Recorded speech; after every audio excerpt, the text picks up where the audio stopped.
কিরে, তুই যে বললি নাটকের প্রস্তুতির জন্য অনেক লোকজন আসছে, নাহলে তো আমি স্কুলেই আসতাম না। দেখতে এলাম কি হচ্ছে। আরে আসবে আসবে, আপনার তো সময় হয়নি, সবে 11টা বাজলো। হ্যাঁ, আমাদের 12টা বাজিয়ে দিয়ে ঘড়িতে 11টা বাজিয়ে রাখে, যত সব। Student, good morning, good morning. সবাই চলে এসছে মনে হচ্ছে। হ্যাঁ, যেটা বলছিলাম, যেমনটি আগের দিন হয়েছিল নাটকের প্রস্তুতি, আজকেও তোদের মধ্যে নাট্যকার ব্যক্তিত্ব একজন আসছেন, যার নাম শুনে তোরা উৎসাহিত হবে। আরে বাবা, তোকে নাম বলার আগে দেখছি তোরা হাততালি দেওয়া শুরু করলি। বল, তার নামটা কি? হ্যাঁ, বয়স জ্যেষ্ঠ সিনিয়র ব্যক্তির নাম মুখে নেওয়া পাপ হবে। হ্যাঁ, বুঝতে পেরেছি, বুঝতে পেরেছি। তোর দৌড় এই অবধি, কিছুই জানিস না, ফকর ফকর করিস। কে বলতে পারবি বলতো? হ্যাঁ, আমার মনে হয় মাছের বাজারে একটা লোক নাটক করে আর ভিক্ষা করে, নাটক করে আর মাছ বিক্রি করে। সুন্দর লোকজন হয়, অনেক অনেক লোক তার কাছ থেকে ওই নাটকের জন্যই মাছ কিনে, আবার ভিক্ষাও দেয় মাঝে মাঝে। মানে সকালে মাছ বিক্রি করে, বিকেলে বিক্রি করে, এই হচ্ছে তার ইনকাম। তো আমার মনে হচ্ছে সেই লোকটাই আসবে মনে হয়। আমরা ওকে মাছু কাকা বলি। হ্যাঁ, অনেকটা ঠিকই বলছিস, তবে তার নাম মাছু কাকা নয়। কে বলতে পারবি বলতো? কি ব্যাপার স্যার, সবাই চলে এসছো তো? আমি আপনার ক্লাসে হাজির হয়ে গেলাম। আরে ওয়েলকাম, ওয়েলকাম মক্ষী বাবু, ওয়েলকাম। নিশ্চয় মনে হয় আমার কোনো গুণগান করছিলেন, ওই জন্যই ছেলেরা এত হাততালি দিল। Yes sir, yes sir.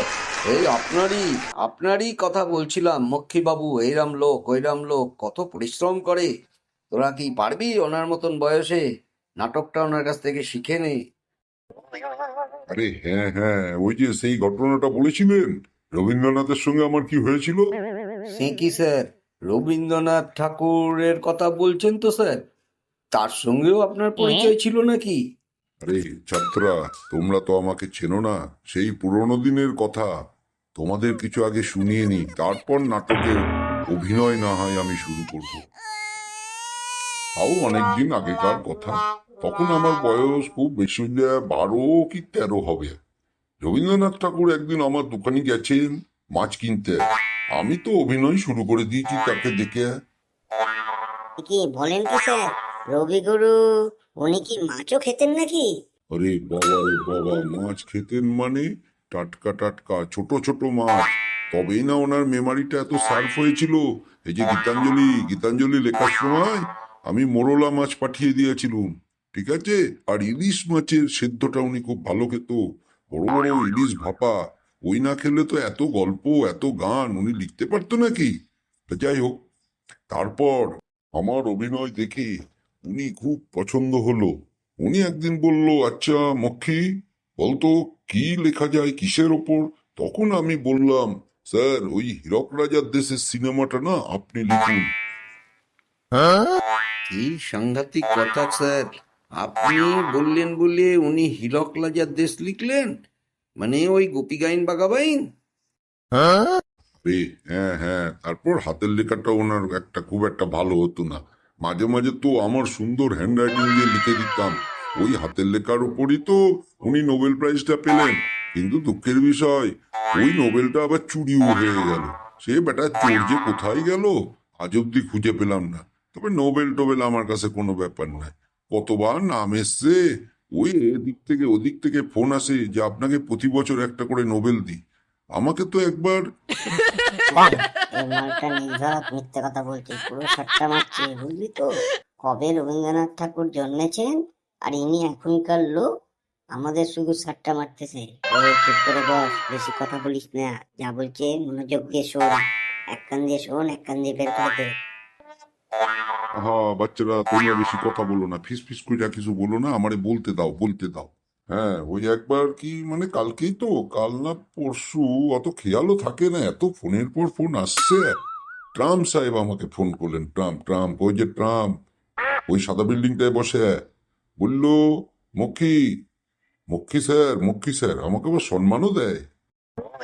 আরে ট্রাম্প তো সেদিনকার লোক। আমি বললাম, বলুন ট্রাম্প সাহেব, কি ব্যাপার হঠাৎ এত রাত আমাকে ফোন করলেন।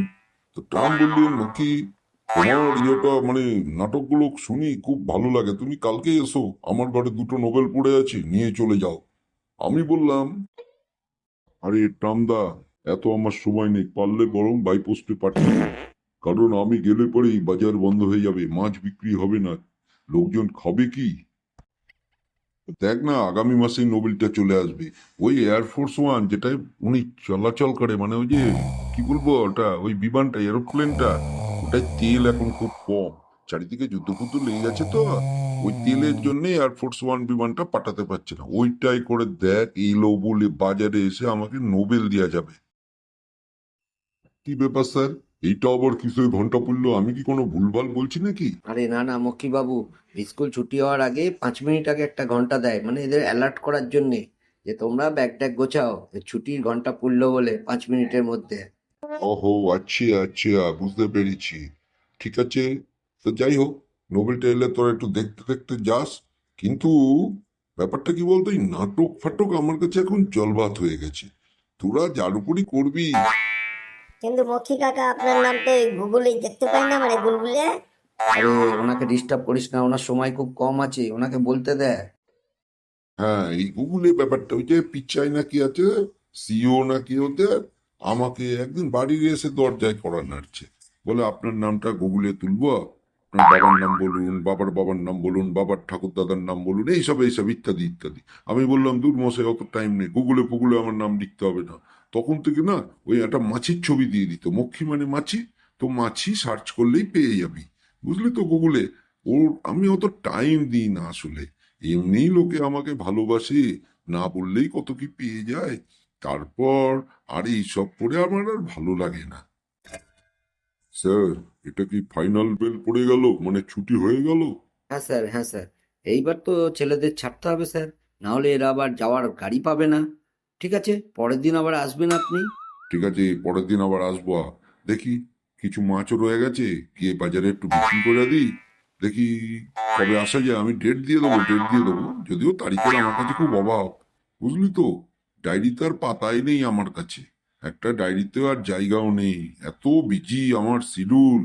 কোনো ব্যাপার না, কোনো ব্যাপার না স্যার, ওর মধ্যেই যে পাতাটা খালি আছে সেই ডেট দেখে চলে আসবেন, ছেলেরা সবসময় আছে।